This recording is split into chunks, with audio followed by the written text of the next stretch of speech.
Halo adik-adik semuanya, kita bertemu kembali. Nah, pada kesempatan kali ini kita masih akan mempelajari bab 1 tentang konsep ilmu ekonomi, di mana di bagian ketiga ini kita akan mempelajari tentang penerapan prinsip ekonomi.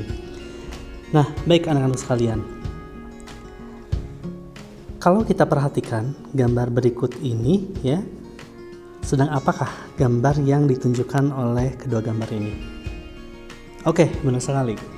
Yang pertama ada ibu-ibu yang memanen sawi ya di ladangnya. Yang kedua adalah tentang benar sekali, yaitu nelayan yang memanen ikan di laut.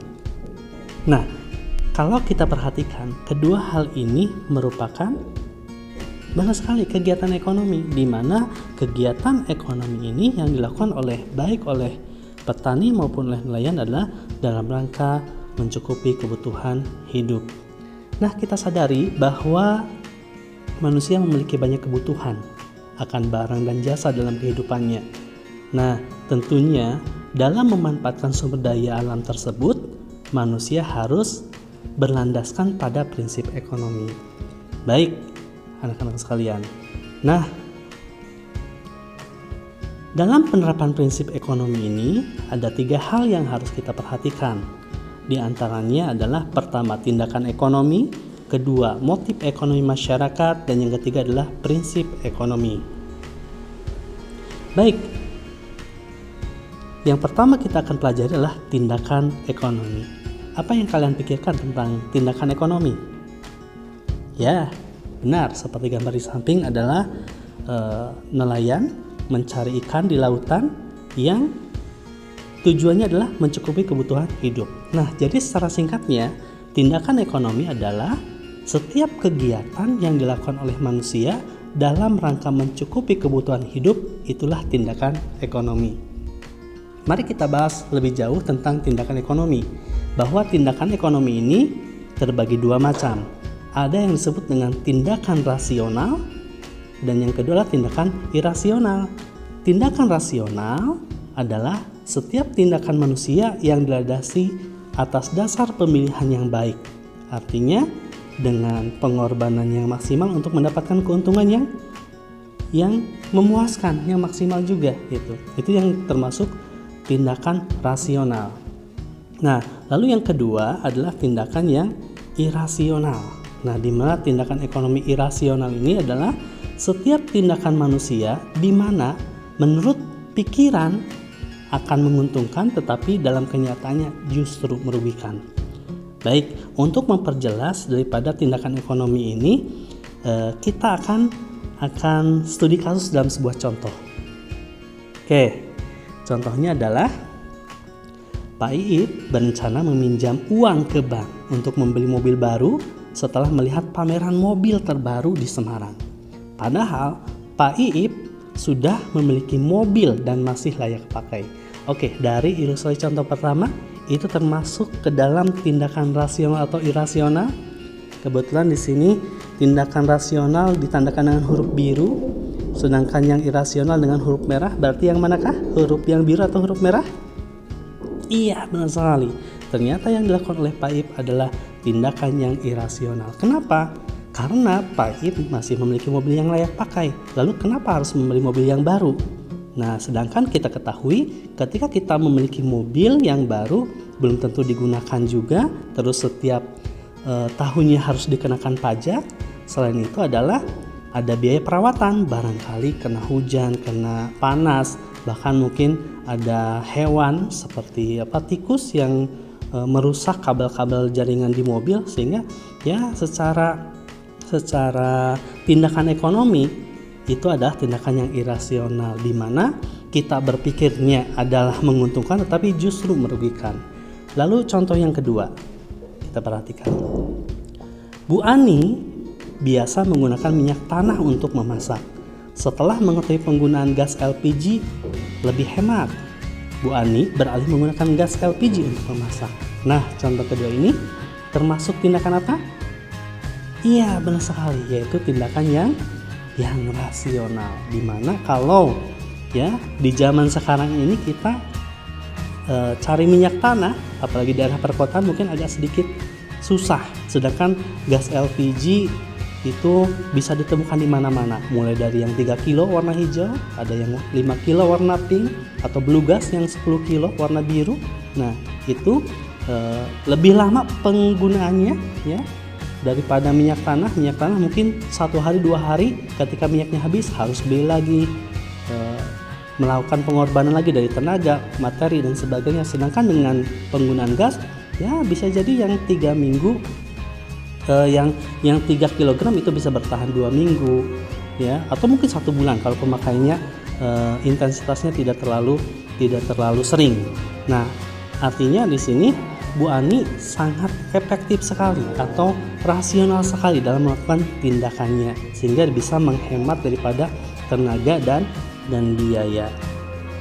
Itu mengenai tindakan ekonomi. Lalu yang termasuk ke dalam penerapan prinsip ekonomi yang kedua adalah motif ekonomi. Ada yang tahu tentang motif ekonomi? Iya. Secara singkatnya, motif itu dorongan ataupun alasan ya. Bisa jadi kenapa kalian makan? Ya, motifnya atau alasannya adalah lapar, gitu kan? Kenapa kalian minum? Motif atau alasannya adalah haus. Nah, sekarang kita akan lebih jauh daripada motif ekonomi masyarakat ya. Nah, jadi motif ekonomi masyarakat ini adalah setiap tindakan yang dilakukan manusia memiliki sumber dorongan dan alasan. Nah, sebagai contoh, ketika kalian berangkat ke sekolah, ada motifnya tentunya. Apakah karena ingin belajar? Apakah disuruh oleh orang tua? Atau hal-hal yang lain yang mendorong kalian ingin ke sekolah? Itu ya. Nah, ada 3 macam yang termasuk motif ekonomi masyarakat, di mana motif ekonomi dalam kegiatan produksi, yaitu dalam menghasilkan barang dan jasa, motif ekonomi dalam kegiatan konsumsi, yaitu dalam menggunakan atau menghabiskan barang dan jasa, dan terakhir adalah motif ekonomi dalam kegiatan distribusi, di mana motif ini adalah menyalurkan barang dan jasa dari produsen kepada konsumen. Oke, nah di sini sebagai pengetahuan awal ya, silakan jodohkan dengan tepat motif ekonomi yang ada, yang sudah tadi kita bahas. Ada kegiatan produksi, ada kegiatan distribusi, dan ada kegiatan konsumsi. Nah, kalian silahkan sebagai latihan awal menjodohkan antara sisi yang kiri dengan sisi yang kanan. Bapak beri waktu ya, silahkan. Oke, sudah selesai ya. Kita sebelum menjawab tahan dulu, silahkan dituliskan di bukunya masing-masing gitu. Kita akan membahas motif ekonomi dalam kegiatan produksi, distribusi, dan konsumsi. Yang pertama ini adalah motif kegiatan produksi. Nah, ya, motif kegiatan produksi digambar, sudah ada gambarnya yang menandakan ini sedang memproduksi kendaraan bermotor. Entah mereknya apa nih ya. Tentu kalian sudah familiar dengan merek-merek terkenal di Indonesia. Ada Yamaha, ada Honda, ada Suzuki, ada Kawasaki. Nah, motif ekonomi dalam kegiatan produksi itu, anak-anak sekalian, ada 2. Yaitu ada yang imbalannya berupa materi, ada juga imbalan yang non materi. Kalau imbalan materi sudah jelas, ketika memproduksi barang dijual adalah untuk menghasilkan uang, ataupun bisa jadi barang, karena orang itu memproduksi untuk mendapatkan barang yang lain gitu. Nah, lalu yang kedua adalah imbalan non materi, di mana imbalan non materi ini yaitu bisa membantu orang lain, mendapatkan penghargaan, meningkatkan status sosial. Kok bisa gitu kan? Nah, ketika membantu orang lain yang memproduksi sesuatu tetapi dengan tujuan membantu orang lain. Contohnya adalah orang membuat jembatan ya. Membuat jembatan di daerahnya. Nah, semata-mata adalah supaya jembatan itu bermanfaat bagi orang lain, baik untuk dirinya maupun orang lain. Nah, terus yang kedua, kalian mungkin sudah familiar ketika ada membuat 1000 bakmi, membuat nasi kuning yang menggunung tinggi 13 meter misalkan. Nah, itu semata-mata motifnya adalah untuk penghargaan, misalkan mendapatkan penghargaan dari rekor muri dan sebagainya. Lalu yang ketiga adalah kegiatan produksi non materi ini adalah meningkatkan status sosial. Ya, meningkatkan status sosial. Contohnya apa? Ya, ketika motif ekonomi dalam kegiatan produksi untuk meningkatkan status sosial, bisa jadi kenapa sih memproduksi mobil Lamborghini, mobil Ferrari gitu ya. Nah, atau kalau jam, ada jam terkenal, ada Rolex, Alexander Christie, ya, Tissot dan sebagainya. Nah, semata-mata barang-barang yang diproduksi tersebut adalah untuk meningkatkan status sosial, sehingga terlihat daripada barang-barang yang digunakannya. Itu adalah motif ekonomi dalam kegiatan produksi. Lalu yang kedua adalah motif ekonomi dalam kegiatan, nah benar sekali, yaitu kegiatan konsumsi. Nah, di dalam kegiatan konsumsi ini sama terbagi dua juga, namun di dalam kegiatan konsumsi ini berbeda, yaitu motif ekonomi dan motif non ekonomi. Di mana motif ekonomi ini ya adalah ketika kita mengkonsumsi barang adalah memperoleh kepuasan yang optimal. Seperti apa kepuasan yang optimal itu? Nah, mungkin kita bertanya-tanya, kepuasan yang optimal itu adalah ya ketika kita membeli barang atau jasa yang mendapatkan nilai manfaat, menilai kegunaan yang totalitas, itulah memperoleh kepuasan yang optimal. Mungkin kita berpikir ketika membeli barang, tidak aneh kalau misalkan barangnya enak harganya mahal, ataupun barangnya gak enak tapi harganya murah. Tetapi yang worth it ataupun yang memperoleh kepuasan yang optimal itu adalah ketika barangnya murah tetapi barangnya enak tetapi harganya murah, seperti itu. Nah, itu memperoleh kepuasan yang optimal. Nah, kalau motif dalam non-ekonomi ini ya dalam kegiatan konsumsi adalah diterima dengan baik dalam lingkungan masyarakat. Kok bisa, Pak? Nah, contohnya misalkan ketika kalian membeli dari supermarket ada sisanya 100-200 gitu ya. Nah, ternyata 100-200 itu tidak dikembalikan, tapi misalkan disumbangkan kepada anak yatim ataupun lembaga yang bekerjasama dengan supermarket tersebut. Atau misalkan dalam sebuah keluarga ada 4 jiwa, ada 4 orang. Nah, namun dia sengaja membeli 6 atau 7. Lalu kan yang dikonsumsi secara normal adalah 4 karena orang dengan jumlah yang 4 minimalnya 4. Tapi kalau membeli 7, nah sisanya bisa dikasihkan kepada orang-orang yang membutuhkan, apakah tetangga kita ataupun orang-orang terdekat kita. Sehingga dari kegiatan konsumsi non-ekonomi itu adalah kita bisa diterima dengan baik dalam lingkungan masyarakat. Oke, itu motif yang kedua. Dan terakhir adalah dalam motif ekonomi ini adalah motif ekonomi dalam kegiatan distribusi. Sama juga ada 2 motif di dalamnya, yaitu motif ekonomi dan motif non-ekonomi. Dalam kegiatan distribusi, ya, motif ekonomi yang dilakukan adalah bisa menyalurkan barang secara cepat dan merata untuk memperoleh laba. Ya, jadi keuntungan apa yang dilakukan dalam kegiatan distribusi semata-mata dorongannya adalah untuk memperoleh laba. Tidak mungkin apabila tidak menguntungkan, tidak mendapatkan profit yang banyak kalau misalkan kegiatan tersebut tidak worth it, tidak menguntungkan. Contohnya sekarang bertebaran sekali, apalagi kalau kalian melakukan belanja online. Nah, banyak sekali jasa-jasa distribusinya, jasa-jasa pengantarannya, mulai dari Tim Ninja, ada JNE, ada Tiki, ada apa lagi? Ya, ada Si Cepat dan lain sebagainya lah. Nah, itu semata-mata yang dilakukan oleh mereka adalah bisa menyalurkan barang secara cepat dan merata dengan tujuannya memperoleh laba. Ya, bisa dengan kalau luar negara kita bisa dengan pesawat, bisa dengan kapal kargo gitu ya. Kalau darat ya sudah tidak asing, ada menggunakan mobil box, mobil kecil ataupun mungkin dengan kendaraan motor, tergantung barang yang akan diangkutnya. Nah, terus ada imbalan non-ekonomi.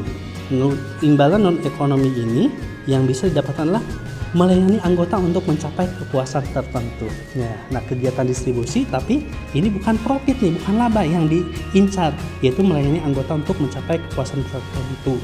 Contoh dari lembaga ataupun badan usahanya adalah koperasi, di mana koperasi itu tujuannya adalah memberikan pelayanan kepada anggotanya yang sebesar-besarnya, bukan laba yang menjadi orientasinya.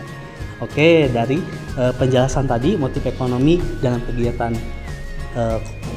produksi, distribusi, dan konsumsi, kembali lagi ke soal yang tadi. Nah, kira-kira ya, atau tepatnya jawaban yang tepat antara sisi kiri dan sisi kanan. Oke, kegiatan produksi itu ditunjukkan oleh angka berapa saja? Iya, benar sekali ya, yaitu kegiatan produksi itu ditunjukkan oleh option yang B dan C ternyata ya. Nah, dimana kegiatan produksi ya tujuan utamanya adalah motifnya mendapatkan uang dan barang atau membantu orang lain, penghargaan, meningkatkan status sosial. Kegiatan distribusi, iya benar sekali, yaitu jawaban yang tepatnya adalah yang A, menyalurkan barang secara cepat dan merata untuk memperoleh laba dan melayani anggota untuk mencapai kepuasan tertentu. Lalu yang terakhir konsumsi, ya berarti yang tidak terpilih daripada kegiatan produksi dan distribusi, yaitu option iya. Kegiatan konsumsi itu adalah memperoleh kepuasan yang optimal dan diterima dengan baik dalam lingkungan masyarakat. Oke, itu adalah mengenai motif ekonomi. Tentunya kalian akan lebih memahami setelah menjawab soal ini ya. Nah, mari kita berikutnya ke dalam penerapan prinsip ilmu ekonomi yang ketiga adalah prinsip ekonomi itu sendiri.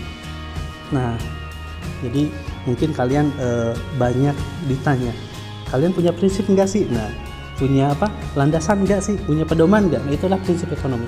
Ya, jadi di sini prinsip ekonomi adalah suatu pedoman dalam melaksanakan kegiatan ekonomi didasarkan pengorbanan tertentu untuk mendapatkan hasil optimal atau dengan pengorbanan serendah-rendahnya untuk memperoleh hasil tertentu. Ya, walaupun mungkin bisa jadi kalian dulu pernah mendengar bahwa prinsip ekonomi itu adalah dengan pengorbanan sekecil-kecilnya untuk mendapatkan keuntungan yang sebesar-besarnya. Nah, itu prinsip yang konvensional ternyata diperbaharui oleh para ahli-ahli modern, ekonomi modern, prinsip ekonomi tersebut karena dianggap tidak rasional dengan prinsip tadi pengorbanan sekecil-kecilnya untuk mendapatkan keuntungan sebesar-besarnya. Karena ya bisa jadi mungkin misalkan uang 1 juta bisa menjadi 1 miliar, tapi kan prosesnya lama sekali. Tetapi dalam jangka waktu yang pendek bisa jadi uang 1 juta dengan modalnya, nah keuntungannya bisa mencapai 50%-nya misalkan menjadi 1.500.000 ataupun keuntungan 100% menjadi 2 juta. Itu secara rasionalnya gitu. Oke. Nah, prinsip ekonomi ini juga ada 3, di mana ada prinsip ekonomi dalam kegiatan produksi, ada penerapan prinsip ekonomi dalam kegiatan konsumsi, dan ada penerapan dalam kegiatan perdagangan. Oke, mari kita bahas satu persatu. Di antaranya adalah mulai dari penerapan dalam kegiatan produksi. Ada yang tahu penerapan prinsip ekonomi dalam kegiatan produksi sebagai produsen, sebagai penghasil barang dan jasa? Iya, benar sekali. Bahwa penerapan prinsip ekonomi dalam kegiatan produksi ini adalah keinginan menghasilkan barang yang dibutuhkan oleh masyarakat sebanyak-banyaknya dengan memanfaatkan sumber daya yang ada untuk menghindari risiko kerugian. Contohnya gimana? Misalkan kita simulasikan ya, kita ingin memproduksi 50 buah dengan biaya produksinya 10.000. Berarti kan total daripada penjualannya akan mencapai benar sekali 500.000. Tetapi ketika kita meningkatkan intensitas produksinya menjadi 100 buah dengan harga yang tetap misalkan 10.000 tadi menjadi 1 juta. Begitu juga ketika 200 kali 10.000 menjadi 2 juta. Bahkan kita memproduksi 1.000 buah gitu ya, dikalikan dengan harga penjualan 10.000 menjadi 10 juta. Jadi semakin tinggi atau meningkat barang itu diproduksi, maka jumlah yang akan didapatkan oleh perusahaan atau pabrik itu akan semakin meningkat sehingga akan mengurangi risiko kerugian. Dan sebaliknya, semakin sedikit perusahaan atau pabrik itu memproduksi suatu barang, maka pendapatan yang didapatkan pun akan semakin sedikit pula gitu ya. Oke. Lalu yang kedua adalah penerapan dalam kegiatan konsumsi. Nah, tentunya dalam kegiatan konsumsi ini, kita selaku konsumen, misalkan, prinsipnya adalah mendapatkan atau memperoleh kepuasan optimal atas penggunaan barang dan atau jasa, ya tentunya dengan membuat skala prioritas kebutuhan. Skala prioritas kebutuhan ini sebenarnya akan dijelaskan di subbab berikutnya mengenai kelangkaan dan biaya peluang gitu, dimana kita bisa menempatkan kebutuhan yang sangat penting dan genting lebih utama daripada kebutuhan biasa atau kebutuhan yang biasa-biasa saja gitu. Nah, tapi tetap prinsip ekonomi dalam kegiatan konsumsi itu adalah kita mendapatkan kepuasan yang optimal atas barang dan jasa yang kita konsumsi. Ketiga adalah penerapan dalam kegiatan perdagangan. Nah, di sini di dalam perdagangan ini melibatkan antara produsen dan konsumen atau penjual dan pembeli, di mana ya yang melakukan penjualan barang dan jasa dihasilkan oleh produsen ya untuk memperoleh keuntungan sebesar-besarnya gitu kan. Tadi dari gambaran dari kegiatan produksi gitu ya. Nah, tetapi untuk kegiatan konsumsi itu adalah untuk memperoleh kepuasan yang optimal yang dilakukan oleh konsumen. Baik, itulah adik-adik semuanya tentang penerapan prinsip ekonomi dalam kehidupan sehari-hari ya. Mudah-mudahan ada manfaatnya dari 3 pembelajaran ini. Kita akan lanjut berikutnya ya di pertemuan subbab berikutnya tentang biaya peluang dan kelangkaan. Nah, ada pesan ya yang bisa kita ambil. Apabila ada kemauan pasti ada jalan, apabila ingin cita-cita tercapai pasti ada usaha tentunya. Kalau kita diam saja, tidur saja, bermalas-malasan, pasti cita-cita kita tidak akan maksimal atau secepat kita raih. Oke, sampai berjumpa lagi dan saya ucapkan terima kasih. Mudah-mudahan apa yang saya sampaikan ada manfaatnya untuk kalian ambil hikmahnya dan dari pembelajaran ini. Sampai jumpa di lain kesempatan.